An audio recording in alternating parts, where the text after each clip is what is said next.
वर्तमान युग विज्ञान और प्रौद्योगिकी का युग है। दुनिया में भौतिक विकास हासिल कर लेने की होड़ मची है। विकास की इस दौड़ में जाने अनजाने हमने अनेक विसंगतियों को जन्म दिया है। प्रदूषण उनमें से एक अहम समस्या है। हमारे भूमंडल में हवा और पानी बुरी तरह प्रदूषित हुए हैं। यहाँ तक कि मिट्टी भी आज प्रदूषण से अछूती नहीं रही। इस प्रदूषण की चपेट से शायद ही कोई चीज बची हो। सांस लेने के लिए स्वच्छ हवा मिलना ही नसीब हो रहा है। पर्यावरणविदों का कहना है कि अगले 25 सालों में दुनिया को पेयजल के घनघोर संकट का सामना करना पड़ सकता है। आज शायद ही कोई जल स्रोत प्रदूषण से अप्रभावित बचा हो। कुछ लोगों का कहना है कि अगला विश्व युद्ध राजनीतिक, सामरिक या आर्थिक हितों के चलते नहीं, वरन पानी के लिए होगा। यह तस्वीर निस्संदेह भयावह है, लेकिन इसे कभी किसी भी तरह से अतिरंजित नहीं कहा जाना चाहिए। परिस्थितियां जिस तरह से बदल रही है और धरती पर संसाधनों के दोहन के चलते जिस तरह से जबरदस्त दबाव पड़ रहा है तथा समूची परिस्थिति का तंत्र जिस तरह चरमरा गया है, उसके चलते कुछ भी संभव हो सकता है। यह तक पाठ का पहला हिस्सा है। इस पहले हिस्से में लेखक ने वर्तमान युग विज्ञान और प्रौद्योगिकी का युग कैसे है, वर्तमान युग में प्रदूषण की समस्या कितनी महत्वपूर्ण है और भूमंडल में हवा, पानी, मिट्टी सब प्रदूषित हो गया है। जल प्रदूषण, वायु प्रदूषण, अन्न प्रदूषण, मिट्टी प्रदूषण और इतना ही नहीं, और एक महत्वपूर्ण समस्या की ओर हमारा ध्यान आकृष्ट किया है। आने वाले युग में पेयजल के संकट का सामना करना पड़ेगा और अगला विश्व युद्ध पानी के लिए होगा। इंडस वाटर ट्रीटी के कारण हिंदुस्तान और पाकिस्तान के बीच यह संघर्ष की परिस्थिति जारी ही है। अफ्रीका में भी बहुत से देश ऐसे हैं जहां पर पीने के पानी को लेकर युद्ध की स्थिति पैदा हो गई है। यहाँ तक कि इजिप्ट, इथोपिया, सूडान जैसे देश आपस में पानी को लेकर आपस में झगड़ते हुए दिखाई देते हैं। तो इस पहले पैराग्राफ में लेखक ने पर्यावरण प्रदूषण और पेयजल की समस्या पर प्रकाश डाला है। अगला पैराग्राफ देखिए। फिलहाल यहाँ हम पर्यावरणीय प्रदूषण के सिर्फ एक पहलू की चर्चा कर रहे हैं और वह है ओजोन विघटन का संकट। पिछले कई वर्षों से पूरी दुनिया में इसकी चर्चा हो रही है तथा इसे लेकर खासी चिंता व्यक्त की जा रही है। आखिर यहाँ सवाल समूची मानव सभ्यता के अस्तित्व का है। प्रश्न उठता है कि यह ओजोन है क्या, यह कहाँ स्थित है और उसकी उपयोगिता क्या है, इसका विघटन क्यों और कैसे हो रहा है, ओजोन विघटन के खतरे क्या क्या है और यदि ये खतरे एक हकीकत है तो इस दिशा में हम कितने गंभीर हैं और इससे निपटने के लिए क्या कुछ एहतियाती कदम उठा रहे हैं। ओजोन एक गैस है जो ऑक्सीजन के 3 परमाणुओं से मिलकर बनी रहती है। यह गैस नीले रंग की होती है, प्रकृति में तीक्ष्ण और विषैली होती है। यह मानव स्वास्थ्य के लिए हानिकारक होती है और श्वसन नलिका में जाने पर जलन पैदा करती है। लेकिन वायुमंडल में मौजूद यही गैस हमारी रक्षा भी करती है। यह वह ओजोन गैस है जिसकी वजह से धरती पर जीवन फल फूल सका है। धरती पर जीवन के अस्तित्व का श्रेय एक तरह से ओजोन को ही जाता है। ओजोन गैस धरती के वायुमंडल में 15 से 20 किलोमीटर की ऊंचाई तक पाई जाती है। वायुमंडल का यह क्षेत्र स्ट्रेटोस्फीयर कहलाता है। ओजोन की सबसे ज्यादा सांद्रता धरती से 25 किलोमीटर की ऊंचाई पर होती है। जैसा कि हम जानते हैं कि सौर विकिरण में तमाम तरह की किरणें होती है। इनमें दृश्य प्रकाश, अवरक्त किरणें और पराबैंगनी किरणें होती है। पराबैंगनी किरणें अल्प तरंग दैर्ध्य की किरणें होती है। ये किरणें काफी घातक होती है क्योंकि इनमें ऊर्जा बहुत ज्यादा होती है। हमारे वायुमंडल में मौजूद ओजोन भव्य अंतरिक्ष से आने वाली पराबैंगनी किरणों को अवशोषित कर लेती है और उन्हें धरती तक नहीं आने देती। यदि ये किरणें बेरोक टोक धरती की सतह तक चली आए तो इंसान के साथ ही जीवमंडल के तमाम दूसरे जीव जंतुओं को भारी नुकसान हो सकता है। इन पराबैंगनी किरणों से मनुष्य में त्वचा के कैंसर से लेकर दूसरे अनेक तरह के रोग हो सकते हैं। जिस तरह रोजमर्रा के जीवन में सामान्य छतरी धूप और बरसात से हमारा बचाव करती है, उसी तरह वायुमंडल में स्थित ओजोन की परत हमें घातक किरणों से बचाती है। इसलिए प्रायः इसे ओजोन छतरी के नाम से भी पुकारते हैं। सभ्यता के आदिम काल से यह छतरी जीव जंतुओं और पेड़ पौधों की रक्षा करती रही है और उसके तले सभ्यता फलती फूलती रही है। विकास की अंधी दौड़ में हमने संसाधनों का अंधाधुंध इस्तेमाल किया है। इस दौरान हमें इस बात का ध्यान प्रायः कम ही रहा है कि इसका दुष्प्रभाव क्या हो सकता है। आज परिणाम हम सबके सामने है। हमारे कारनामों से प्राकृतिक संतुलन चरमरा गया है। भूमंडल पर शायद ही ऐसी कोई चीज शेष है जो हमारे क्रियाकलापों से प्रभावित न हुई हो। स्पष्ट है ओजोन भी इसका अपवाद नहीं है। तो देखिए यहाँ तक हम जो पाठ का पहला हिस्सा है, इससे पहले दूसरा हिस्सा, दूसरा परिचय, इसमें लेखक ने सबसे पहले ओजोन का परिचय दिया। ओजोन का परिचय, इस पर एक स्लाइड्स है, यहाँ पर कुछ महत्वपूर्ण मुद्दे लिखे हुए हैं। आप अपने नोटबुक में ये मुद्दे लिखे हैं और इन मुद्दों के अंतर्गत जो विवेचन दिया है मैंने वो भी जरूर रखिए।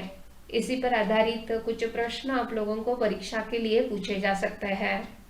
तो ओजोन का परिचय देते हुए वैज्ञानिक का परिचय यहाँ पर दिया गया है। ओजोन एक गैस है जो ऑक्सीजन के 3 परमाणुओं से बनी है। यह नीले रंग की है, तीक्ष्ण होती है, विषैली होती है। यदि हमारे फेफड़े में चली जाती है, श्वसन नलिका के अंदर, तो जलन पैदा होती है। यह एक बात है, उसका हानि हमें बताते हैं ओजोन गैस की। तो दूसरी महत्वपूर्ण बात है कि वायुमंडल में ये जो ओजोन है वो हमारी रक्षा भी करता है। सिक्के के 2 पहलू, पहला पहलू बता दिया, लाभ बता दिया, लाभ के साथ साथ वो कितना हानिकारक है यह भी लेखक हमें आगाह कर देते हैं। धरती पर, यहाँ तक कि धरती पर जीवन के अस्तित्व का श्रेय भी ओजोन को ही है। ओजोन गैस धरती के वायुमंडल में 15 से 20 किलोमीटर की ऊंचाई पर पाई जाती है। इसे स्ट्रेटोस्फियर कहते हैं और ओजोन की सबसे ज्यादा सांद्रता धरती से 25 किलोमीटर की ऊंचाई पर होती है। यहाँ पर मैं आप लोगों को एक आकृति दिखा रही हूँ। मुझे लगता है कि भूगोल के अभ्यास में, पढ़ाई में, अध्ययन में आपने ये सारी जानकारी प्राप्त की होगी। फिर भी मैं आप लोगों को वातावरण के विविध स्तरों की जानकारी दे रही हूँ। पृथ्वी से 10 किलोमीटर से लेकर 50 किलोमीटर तक की जो ऊंचाई रहती है, उस ऊंचाई को, यानी 10 किलोमीटर से पहले जो है वह है ट्रोपोस्फियर, और 10 किलोमीटर से लेकर 50 किलोमीटर तक की ऊंचाई का जो स्तर है, ऊंचाई जो है पृथ्वी पर से लेकर उस पर, उसे स्ट्रेटोस्फियर कहते हैं। और इसी स्ट्रेटोस्फियर में ओजोन लेयर मौजूद होती है और ये ओजोन लेयर सूर्य की अल्ट्रावायलेट किरणों को संश्लेषित कर लेने का काम करती है, जिसके कारण पूरी अति नील किरण हम पर पूरी तरह से अटैक नहीं कर पाती है। ये ओजोन का महत्व है। 60 किलोमीटर 50 किलोमीटर से लेकर 80 किलोमीटर तक की जो ऊंचाई है आप लोग देख रहे हैं आकृति में, वह मेसोस्फीयर है। और 80 के बाद 90 किलोमीटर तक की ऊंचाई को थर्मोस्फीयर कहा जाता है। मुझे लगता है कि पीतांबर स्थितांबर जैसे वातावरण के विविध स्तरों की जानकारी आप लोगों को प्राप्त हुई होगी, और यह भी मैंने देने की कोशिश की है। तो सौर विकिरण में दृश्य प्रकाश क्या होता है? सौर विकिरण में जो सूरज की किरणें फैलती है उसमें अवरक्त किरणें, इंफ्रारेड रेज या वेव्स कहते हैं। पराबैंगनी किरणें मतलब अल्ट्रावायलेट अति नील किरण उसे कहते हैं। पराबैंगनी किरणें अल्प तरंग दैर्ध्य की किरणें होती हैं। ये किरणें काफी घातक होती है क्योंकि उसमें ऊर्जा बहुत ज्यादा होती है। और ये ओजोन का एक दूसरी महत्वपूर्ण बात कि ओजोन के लाभ पहले भी लेखक ने बता दिए, अब यहाँ फिर से एक बार ओजोन के लाभ भी हमारे लिए उतने ही महत्वपूर्ण हैं। ओजोन की वजह से धरती पर जीवन फल फूल सका है। वायुमंडल में मौजूद ओजोन बाह्य अंतरिक्ष से आने वाली पराबैंगनी किरणों को अवशोषित कर लेती है, उन्हें धरती पर नहीं आने देती है। और यदि ये किरणें धरती की सतह पर आती है तो जीव मंडल के सभी जीव जंतुओं को नुकसान पहुंचाता है। इन पराबैंगनी किरणों त्वचा के कैंसर जैसे अनेक तरह के रोग होते हैं। वायुमंडल में स्थित ओजोन की परत हमें घातक किरणों से बचाती है, और ओजोन की ये छतरी बड़ी महत्वपूर्ण है।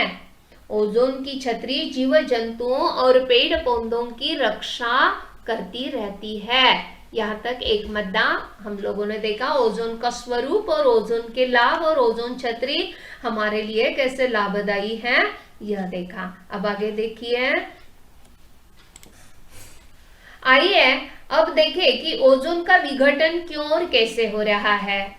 जैसा कि हम जानते हैं कि दैनिक जीवन में कीटनाशक, प्रसाधन सामग्री, दवाएं, रंग रोगन से लेकर प्रशीतक और एयर कंडीशनिंग वगैरह में प्रशीतन का अहम स्थान है।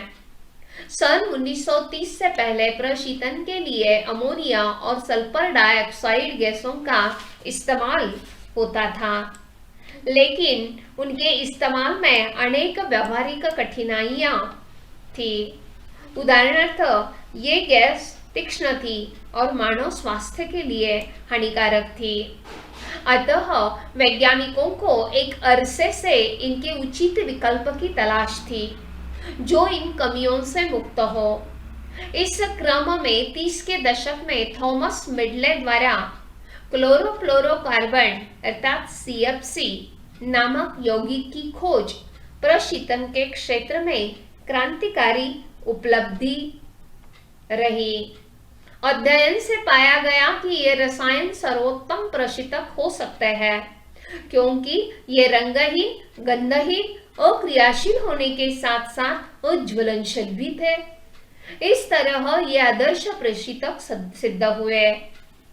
इसके बाद तो प्रशीतन में CFC का इस्तेमाल चल निकला। प्रशीतन उद्योग में अमोनिया और सल्फर डाइऑक्साइड की जगह CFC ने ले ली। इससे प्रशीतन प्रौद्योगिकी में क्रांति सी आ गई। तदनंतर बड़े पैमाने पर CFC यौगिकों का उत्पादन होने लगा और घरेलू कीटनाशक, प्रसाधन सामग्री, दवाएं, रंग-रोगन से लेकर फ्रिज और एयर कंडीशनर में इनका खूब इस्तेमाल होने लगा। CFC यौगिकों का एक खास गुण है कि ये नष्ट नहीं होते। इनका न तो ऑक्सीकरण होता है और न ही अपघटन। ये पानी में भी नहीं घुलते। यहाँ स्वाभाविक रूप से सवाल उठता है कि इस्तेमाल में आने वाले इन यौगिकों का आखिर होता क्या है। सबसे पहले एक अमेरिकी वैज्ञानिक एफ.एस. रोलैंड का ध्यान इस प्रश्न की ओर गया है।